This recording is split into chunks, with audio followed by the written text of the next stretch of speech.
Student, আগের দিন আমরা ক্লাস 10-এর লম্ববৃত্তাকার শঙ্কু চ্যাপ্টারের 12 দাগ পর্যন্ত অঙ্কগুলো কমপ্লিট করেছিলাম। আজ আমরা 13 দাগ থেকে শুরু করব, মানে অতি সংক্ষিপ্ত অঙ্কগুলো কমপ্লিট করব। তো 13 দাগের বহু বিকল্পধর্মী প্রশ্নে কি বলেছে দেখো। এমসিকিউ প্রশ্নে একটি লম্ববৃত্তাকার শঙ্কুর তির্যক উচ্চতা 15 সেমি, ভূমিতলের ব্যাসের দৈর্ঘ্য 16 সেমি হলে পার্শ্বতলের ক্ষেত্রফল আমাদের চাইছে। তাহলে আমাদের যে দেওয়া আছে সেগুলো ফার্স্টে লিখে নিই। তাহলে 13 দাগের এর আইটটা আমাদের দেওয়া আছে কি, যে তির্যক উচ্চতা দেওয়া আছে, তির্যক উচ্চতা। সো তির্যক উচ্চতা আমাদের কি হয়, এল এর মান দেওয়া আছে আমাদের, দেখো কত দেওয়া আছে, 15 সেমি। তাহলে এল সমান আমাদের হচ্ছে 15 সেন্টিমিটার। আর কি দেওয়া আছে, ভূমিতলের ব্যাসের দৈর্ঘ্য 16 সেমি। তাহলে ব্যাসের দৈর্ঘ্য, তাহলে দেওয়া আছে ব্যাসের দৈর্ঘ্য সমান 16 সেন্টিমিটার। তো আমরা তাকে কি করতে হবে, ব্যাসার্ধ করতে হবে।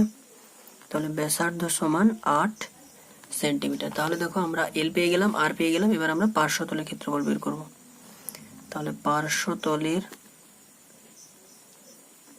ক্ষেত্রফল, আমাদের পার্শ্বতলের ক্ষেত্রফলের সূত্র কি, পাই আর এল সেন্টিমিটার স্কোয়ার।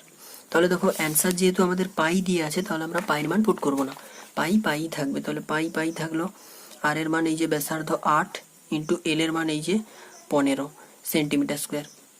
তো যদি একে আমরা গুণ করি, 8 5 40 শূন্য, হাতে থাকলো 4, 8 4 12, 120 পাই সেন্টিমিটার স্কোয়ার। এটা হবে আমাদের অ্যান্সার। তো 120 পাই আমাদের কত, সি, অপশন সি।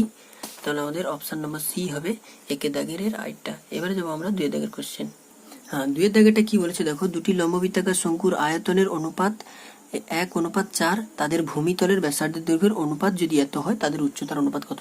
তো ফার্স্ট আমরা ভূমিতলের ব্যাসার্ধের দৈর্ঘ্যের অনুপাতটা করে নিই। তাহলে ভূমিতলের ব্যাসার্ধ মানে আমরা যদি একটাকে লিখি কি, একটাকে যদি আমরা r1 লিখি আর একটা r2 হয়, তাহলে r1/r2 সমান আমাদের অঙ্কেই দেওয়া আছে কত, 4/5। তো একে যদি আমরা কে ধরে নিই, তাহলে আমাদের r1 সমান হচ্ছে 4k আর r2 সমান হচ্ছে কত, 5k। বাস, এবারে দেখো আমাদের কি দেওয়া আছে, এবার আমাদের দেওয়া আছে তাদের আয়তনের অনুপাত। তাহলে আয়তনের সূত্র আমরা কি জানি, তাহলে আয়তনের সূত্র আমরা জানি কি, যে 1/3 পাই, এখানে যদি অনুপাত বলা আছে তাহলে r1 স্কোয়ার h1 অনুপাত 1/3 পাই r2 স্কোয়ার h2। সেটা দেওয়া আছে আমাদের কত, 1:4। তাহলে 1:4। এবারে আমরা অনুপাতকে বাই আকারে লিখবো। তাহলে 1/3 pi r1 square h1 by 1/3 pi r2 square h2 সমান 1/4। তো দেখো 1/3 পাই কাটা গেল। এবার আমরা r1 r2 মানটা পুট করবো। r1 এর মান ছিল কত, 4k, মানে 4 স্কোয়ার মানে 16k স্কোয়ার h1, আর এখানে হচ্ছে 5, তাহলে 5k square, 5 5 25, 25k square h2 সমান 1/4। তাহলে k স্কোয়ার কেটে দিলাম, ঠিক আছে, বা h1 বাই h2, এটা ওদিকে গুণ করলে হচ্ছে 25, আর 16 4 64, বা h1 অনুপাত h2 সমান 25:64। তাহলে আমাদের উচ্চতার অনুপাতটা কত বেরোলো, 25:64। এটা আমাদের অপশন নাম্বার কত আছে, ডি। তাহলে অপশন নাম্বার ডি হবে আমাদের অ্যান্সার। 2 দাগের কোশ্চেনের অ্যান্সার হবে অ্যান্সার নাম্বার ডি। 3 দাগের কোশ্চেনটা কি আছে দেখো, একটি লম্ববৃত্তাকার শঙ্কুর ব্যাসার্ধের দৈর্ঘ্য একই রেখে উচ্চতা দ্বিগুণ করলে শঙ্কুটির আয়তন বৃদ্ধি পায়, কতটা বৃদ্ধি পায় সেটা আমাদের জিজ্ঞেস করেছে। তার মানে এখানে কি বলেছে, যে ব্যাসার্ধের দৈর্ঘ্য ঠিক রেখে উচ্চতাকে দ্বিগুণ করবে। তো আমরা কি জানি, যে আয়তন হয় 1/3 পাই আর স্কোয়ার এইচ। তাহলে আমরা কি জানি, আয়তন হয় 1/3 পাই আর স্কোয়ার এইচ। এবারে আমাদের কি বলেছে দেখো, ব্যাসার্ধের দৈর্ঘ্যকে একই রাখবে, মানে আমাদের আর অঙ্কে আরই থাকবে। আর কি বলেছে, উচ্চতাকে দ্বিগুণ করবে, মানে এইচটাকে 2h করে দেবে। তাহলে সেক্ষেত্রে আমাদের আয়তন কি হবে দেখো, সেক্ষেত্রে আয়তন হবে কি, যে 1/3 পাই, আরটা আর থাকবে মানে আর স্কোয়ার ইন্টু এইচটা কত হবে, 2h হবে, ঠিক আছে, এত এককের কিউব। এবার আমাদের জিজ্ঞেস করেছে যদি উচ্চতা দ্বিগুণ করা হয় তাহলে আয়তন কতটা বৃদ্ধি পাবে। তাহলে এখানে যদি আমরা এটাকে ক্যালকুলেশন করি, তাহলে হচ্ছে 2/3 পাই আর স্কোয়ার এইচ এককের কিউব।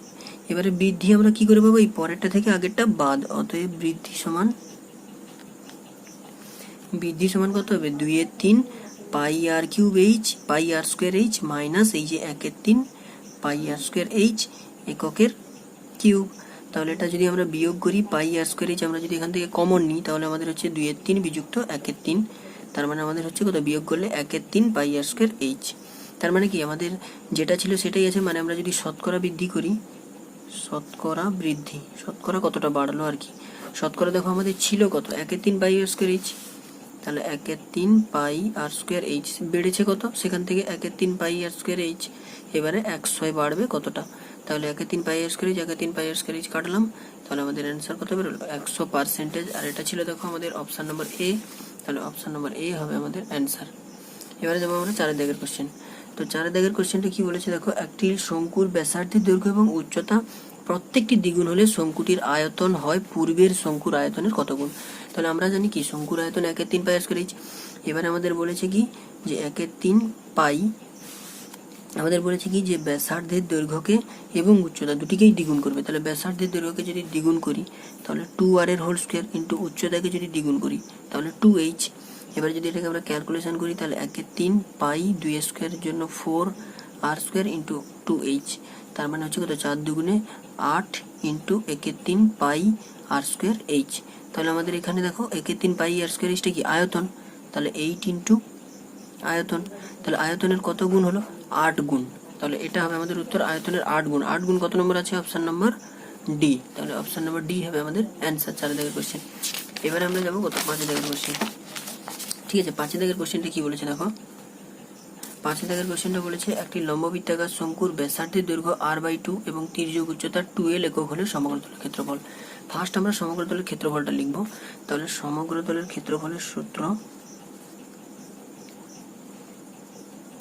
সমগ্র তলের ক্ষেত্রফল কি হয়, আমরা জানি যে সমগ্র তলের ক্ষেত্রফল হয় পাই আর এল প্লাস পাই আর স্কোয়ার।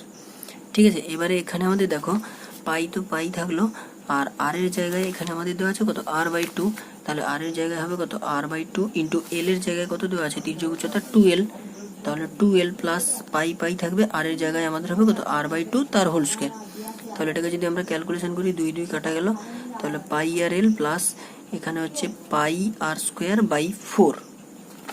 তাহলে এটা আমাদের অপশানে কত নম্বরে আছে দেখি, আচ্ছা এখানে একটু কমন টমন নেওয়া আছে, তাহলে আমরা যদি এখান থেকে পাই আর কমন নিই, পাই আর কমন নিলে আমাদের এখানে পড়ে থাকলো এল আর এখানে পড়ে থাকলো r/4 এত একক স্কোয়ার। ঠিক আছে, তাহলে পাই আর ইন্টু এল প্লাস r/4, এই যে দেখো পাই আর ইন্টু এল প্লাস r/4 বর্গ একক। তাহলে এটা হচ্ছে আমাদের উত্তর 5 দাগের কোশ্চেনের বি, অপশান নম্বর বি হবে আমাদের অ্যান্সার। ঠিক আছে, এবার দেখো বি দাগের কোশ্চেন। বিতে কি বলেছে দেখো, নিচের বিবৃতিগুলি সত্য না মিথ্যা লিখি। বলা আছে একটি লম্ববৃত্তাকার শঙ্কুর ভূমিতলের ব্যাসার্ধের দৈর্ঘ্য অর্ধেক এবং উচ্চতা দ্বিগুণ করা হলে শঙ্কুটির আয়তন একই থাকে। তাহলে আমরা টেস্ট করে দেখবো যে ব্যাসার্ধের দৈর্ঘ্যকে অর্ধেক করা হবে, মানে 1/3 পাই আর এর জায়গায় হবে কত r/2 তার হোল স্কোয়ার। আর বলা আছে উচ্চতাকে দ্বিগুণ করবে, তাহলে উচ্চতাকে দ্বিগুণ করলে 2h। ঠিক আছে, তাহলে 1/3 পাই আমরা যদি করি r square by 4 into 2h, তাহলে 2 দিয়ে কাটলে 2 দুগুণে 4, মানে 1/6 পাই আর স্কোয়ার এইচ। তাহলে এটা তো আমাদের আয়তন নয়, তাহলে আমাদের আয়তন কিভাবে একই থাকবে, একই হলো না। যদি 1/3 পাই আর স্কোয়ার এইচ হতো তাহলে আমরা বলে দিতাম একই আছে, কিন্তু আমাদের তো আলাদা বেরোলো না, এখানে 1/6 হয়ে গেছে, তাহলে উত্তর হবে কি ফলস। এবার দেখো বিদ্যাগের দুয়েরটা। সো বিদ্যাগের দুইটা কি বলেছে দেখো, একটি লম্ববৃত্তাকার শঙ্কুর উচ্চতা ব্যাসার্ধ এবং তির্যক উচ্চতা সর্বদা একটি সমকোণী ত্রিভুজের বাহুত্রয়।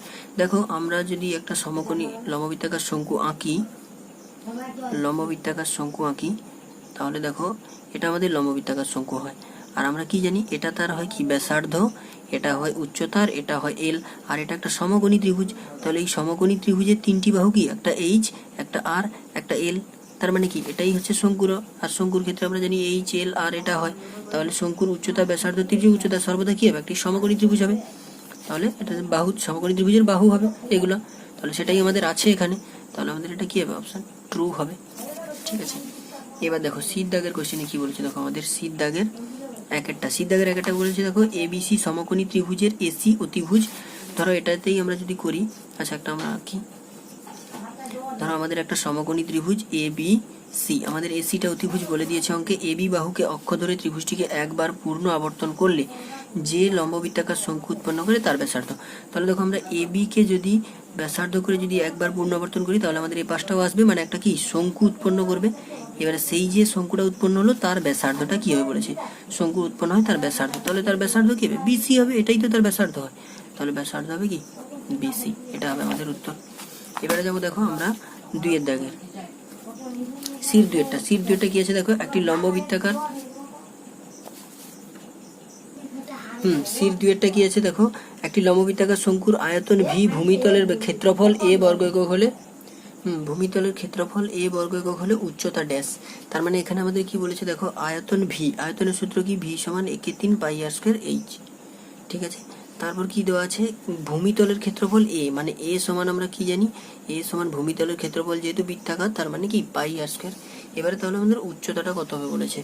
ঠিক আছে, তাহলে আমাদের এইখানে যদি আমরা পাই আর স্কয়ারের মানটা, এই যে পাই আর স্কয়ার আছে, এই যে পাই আর স্কয়ার আছে, এখানে যদি আমরা এই পাই আর স্কয়ারের মানটা যদি এখানে পুট করি, তো দেখো এই যে পাই আর স্কয়ারটা আছে এটা যদি আমরা এখানে পুট করি তাহলে আমাদের হবে কত, ভি সমান একে 3, এই যে পাই আর স্কয়ারের মান কত এ, তাহলে এই পাই আর স্কয়ার দিকে আমরা কত লিখবো, এ ইন্টু এইচ। ঠিক আছে, তো এবারে যদি এটাকে আমরা ক্যালকুলেশন করি, আমাদের এইচ এর মানটা বের করতে বলেছে, তাহলে এইচ সমান এটা এদিকে গুণ হবে মানে 3v, আর এটা ধারে হলে কি হবে, ভাগ হবে, তাহলে 3v বাই এ, তাহলে উচ্চতা হবে আমাদের কত, 3v বাই এ, এটা হবে আমাদের উত্তর। এবারে 3-এর দাগেরটা, 3-এর দাগেরটা কি বলেছে দেখো, একটি লম্ববৃত্তাকার চোঙ এবং লম্ববৃত্তাকার শঙ্কুর ভূমিতলের ব্যাসার্ধের দৈর্ঘ্য সমান এবং তাদের উচ্চতা সমান, তাহলে তাদের আয়তনের অনুপাত, মানে ব্যাসার্ধ সমান উচ্চতা সমান তাহলে আয়তনের অনুপাত। তাহলে আমরা কি লিখবো, চোঙ এবং শঙ্কুর আয়তন বলেছে, তাহলে চোঙের আয়তন